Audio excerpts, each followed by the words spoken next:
உண்மையாவே பண்டிதருக்கு தெரிஞ்சிருச்சுடா. பொய் சொல்லாதக்கா. சத்தியமாடா. அப்படியா? என்ன சொன்னாரு? என்னோட பிறந்த தேதி, டைம், இடம் எல்லாம் கேட்டு குறிச்சிட்டு போயிருக்காரு. எதுக்கு? எனக்கு ஜாதகம் எழுதி பார்த்து விக்ரமுக்கு ஏத்த ஜாதகமானு பார்க்கதான். அப்படி ஒத்து போச்சுன்னா அஞ்சனா அம்மா கிட்ட அவரே பேசி சம்மதம் வாங்கி தரேன்னு சொல்லிருக்காரு.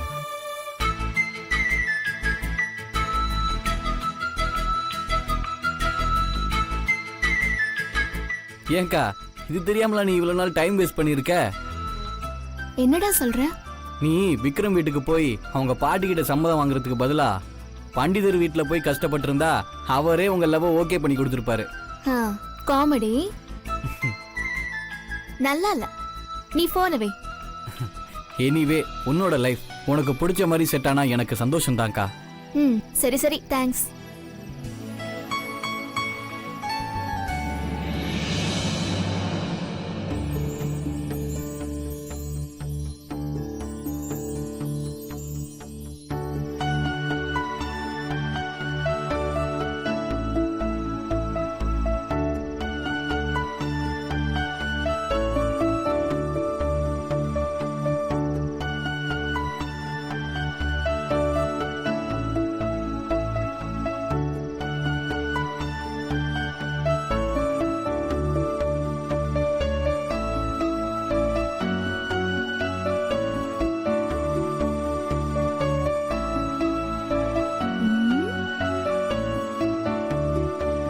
அப்படி அங்க என்ன தெரிகிறது? அது ஏய், என்னடி இவ்ளோ க்ளோஸா வந்து உட்கார்ந்துட்டு இருக்க? யாராவது பார்த்தா என்ன ஆவறது? அதான் நாளைக்கு பாட்டு கிட்ட பண்டிதர் பேசுறேன்னு சொல்லிட்டார்ல. நாளைக்கு நம்மள பத்தி எல்லாருக்கும் தெரியதான் போகுது. இருந்தாலும் அது தெரியற வரைக்கும் கொஞ்சம் டிஸ்டன்ஸ் மெயின்டைன் பண்ண முடியாது. இப்ப சொல்லு, அந்த வானத்தை பார்த்து என்ன ஆராய்ச்சி பண்ணிட்டு இருக்க? அதுவா, அந்த நிலாவுக்கு பக்கத்துல திஷ்டி போட்டு வச்ச மாதிரி ஒரு நட்சத்திரம் தெரியுது பாத்தியா? ஆமா, அதுல என்ன இருக்கு?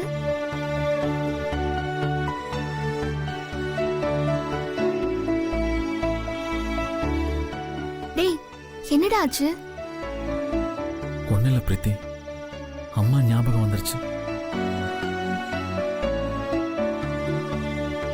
நான் சின்ன குழந்தையா இருக்கும்போது எங்க அம்மா வானத்தை காட்டி ஒரு கதை சொல்லிக்கிட்டே எனக்கு சாப்பாடு ஊட்டுவாங்க.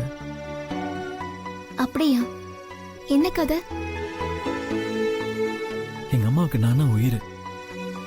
அடிக்கடி சொல்லுவாங்க, நீ ரொம்ப ஸ்பெஷல்ரா, எல்லாரும் மாதிரி நீ கிடையாது. அந்த நிலாவுக்கு பக்கத்துல இருக்கிற நட்சத்திரம் தான் நீன்னு சொல்லுவாங்க.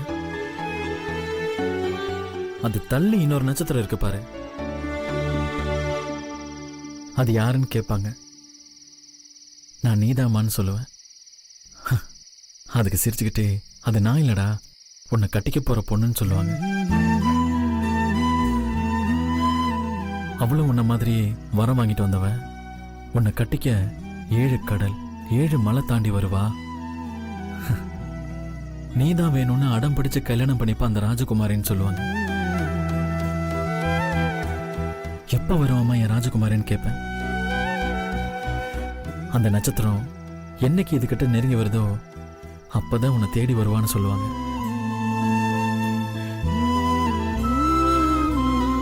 அம்மாவை ரொம்ப பிடிச்சதுனால அந்த கதை எனக்கு ரொம்ப பிடிக்கும். அந்த கதை பிடிச்சதுனால யாருன்னே தெரியாத அந்த ராஜகுமாரிய எனக்கு ரொம்ப பிடிக்க ஆரம்பிச்சிருச்சு.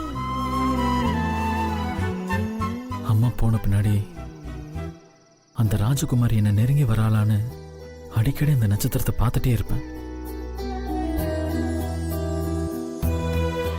எங்க அம்மா சொன்ன மாதிரி நீ என்னை தேடி வந்துட்ட.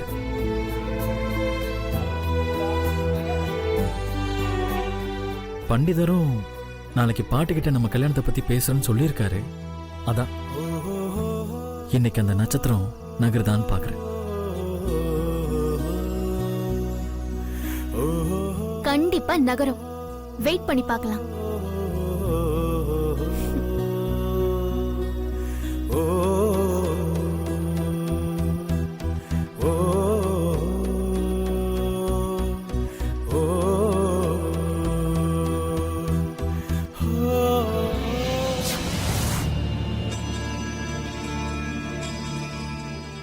தாயே, நான் பிரீத்தியோட ஜாதகத்தை எழுத போறேன்.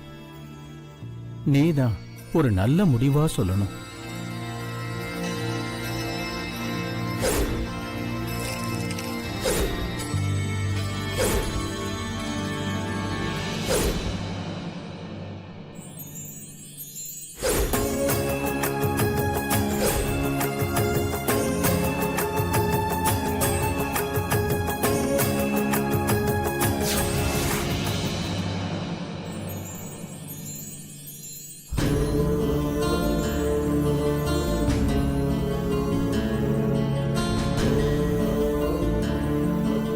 அந்த நட்சத்திரம் நகர்ந்து வந்து இது கூட செய்யறதுக்கு எவ்வளவு நேரம் ஆகும்? நீ வேற கதைய சொல்லி ஆசைய தூண்டி விட்டுட்ட. தெரியல பிரீத்தி, நானும் பல வருஷமா பார்த்துட்டே தான் இருக்கேன். அது ரெண்டும் அப்படியே தான் இருக்கு. டேய், அது நகருமா நகராதா? நான் இதுவரை பார்த்ததே இல்லை பிரீத்தி.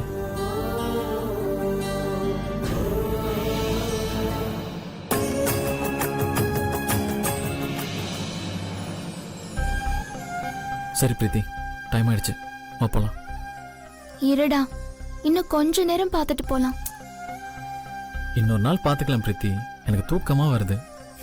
சோம்பேறி, வா போலாம்.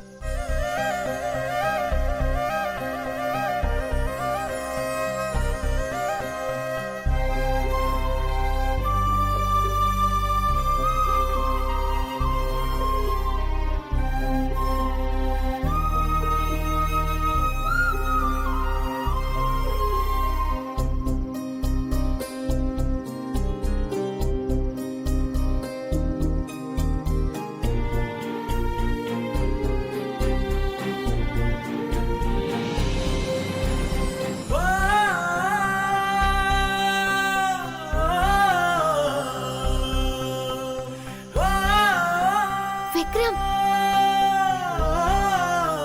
என்ன பிரீத்தி?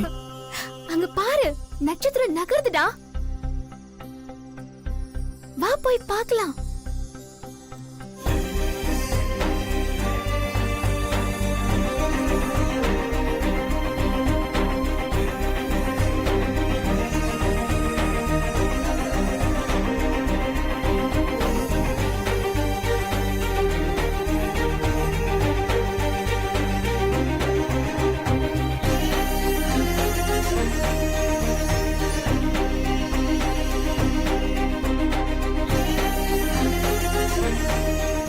கடவுளே, சீக்கிரமா ஒண்ணு சேர்ந்துடணும்.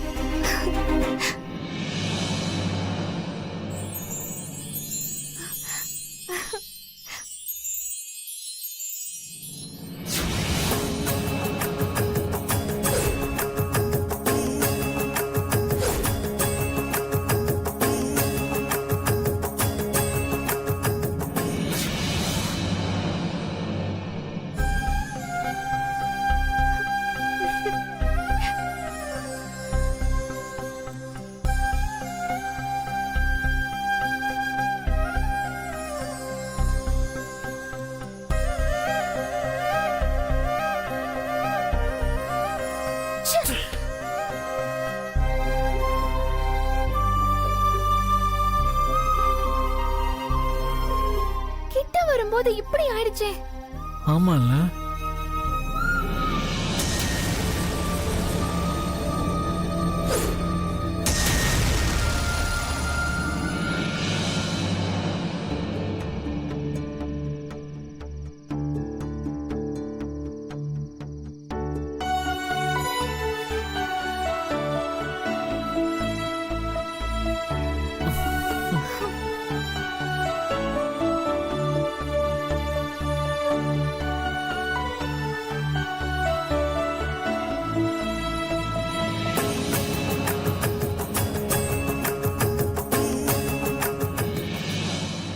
பிரீத்தி, அந்த மேகம் களையிற மாதிரியே தெரியல. எனக்கு வர ரொம்ப டயர்டா இருக்கு. வா போலாம்.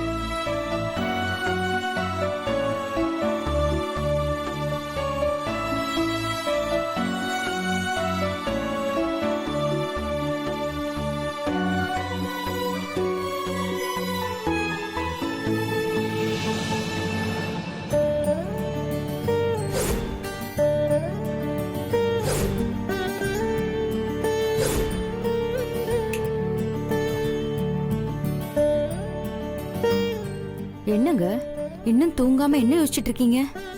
அது பிரீத்தியோட ஜாதகத்தை இப்பதான் எழுதி முடிச்சேன். என்னங்க ஆச்சு?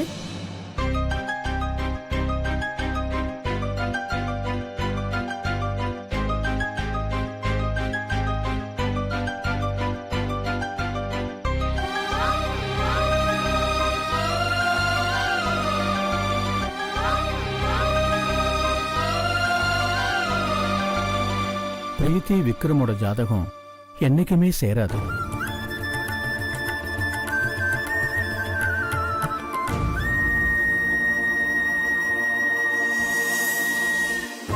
என்னங்க சொல்றீங்க?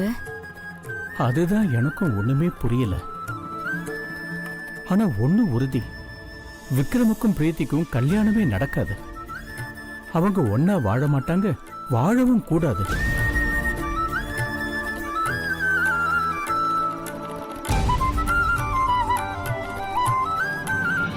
அப்போ அவங்க சேர்றதுக்கு என்னதாங்க வழி? ஒரே வழிதான் இருக்கு. அந்த சாவித்திரி எப்படி விதியை எதிர்த்து போராடி அந்த யமன் கிட்ட இருந்து தான் புருஷன் சத்தியவான மீட்டாளோ, அதே மாதிரி பிரீத்தியோட காதலுக்கு வலிமை இருந்தா விதியை வெல்லலாம். இது சாத்தியமாங்க? தெரியல.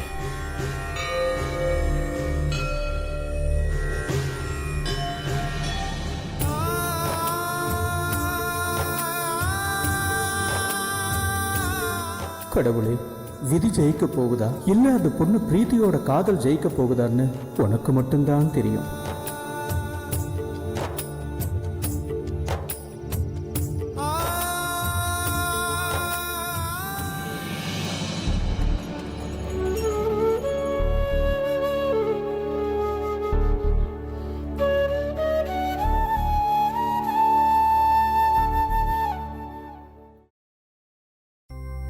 கடவுளே, நாளைக்கு பண்டிதர் எங்க காதல பத்தி அஞ்சனா அம்மா கிட்ட பேச போறாரு. அஞ்சனா அம்மா மனசு மாறி எங்களை ஏத்துக்கணும். அதுக்கு நீதான் துணை இருக்கணும். ஏன்னா விக்ரம் இல்லாத ஒரு வாழ்க்கைய என்னால நினைச்சு கூட பார்க்க முடியாது.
அதான் அவர் அம்மா கிட்ட பேசிக்கிறேன்னு சொல்லிட்டாருல.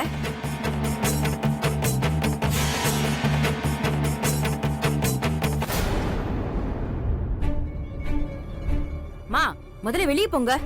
எதுக்கு இப்ப உள்ள வரீங்க? எதுவா இருந்தாலும் வெளியே நின்னு பேசுங்க. இது என்ன பழக்கம்? வீட்டுக்குள்ள வந்தவங்கள வெளியில போ சொல்றீங்க. விரோதியா இருந்தாலும் வீட்டுக்குள்ள வந்தவங்களுக்கு தண்ணி கொடுக்கறது தான் தமிழ் பண்பாடு. இப்ப என்ன, உங்களுக்கு தண்ணி தானே வேணும்?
அதான் தண்ணி குடிச்சாச்சுல, கிளம்பி போங்க. ஹ, நான் தண்ணி குடிக்கவா வந்தேன்? அவர் பூஜையை முடிச்சிட்டு வரட்டும், நான் பார்த்துட்டு போறேன். அதெல்லாம் முடியாதுங்க. கொஞ்சம் அமைதியா இருந்தா பேசிட்டு போயிடுவேன். இல்ல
அம்மா விக்ரம்க்கு வரப்போற பொண்ணோட ஜாதகத்தை எழுத சொல்லியிருக்காங்க இல்லையா?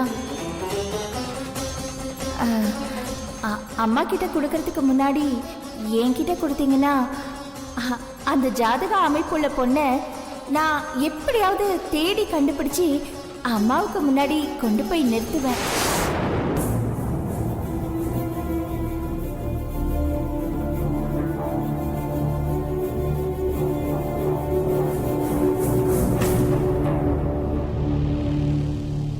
நான் தான் எதுவா இருந்தாலும் அம்மா கிட்ட பேசிக்கிறேன்னு சொன்னேன்ல, இங்க எதுக்கு வந்தீங்க?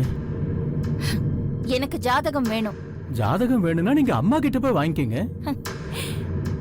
அம்மா கிட்ட இருந்து வாங்குற மாதிரி இருந்தா நான் ஏன் பண்டிதரே ஜாதகத்தை உங்ககிட்ட இருந்து திருட போறேன்? கொஞ்சம் மச்சு லாஜிக்கா பேசுங்க. அதெல்லாம் எனக்கு தெரியாதுமா. இப்ப முதல்ல வெளியே போங்க. நீங்க ஜாதகத்தை கொடுங்க, நாங்க போறோம். தர முடியாது. இப்ப நீங்க வெளியே போலனான்னு அம்மாவுக்கு போன் பண்ணி சொல்லிடுவேன்.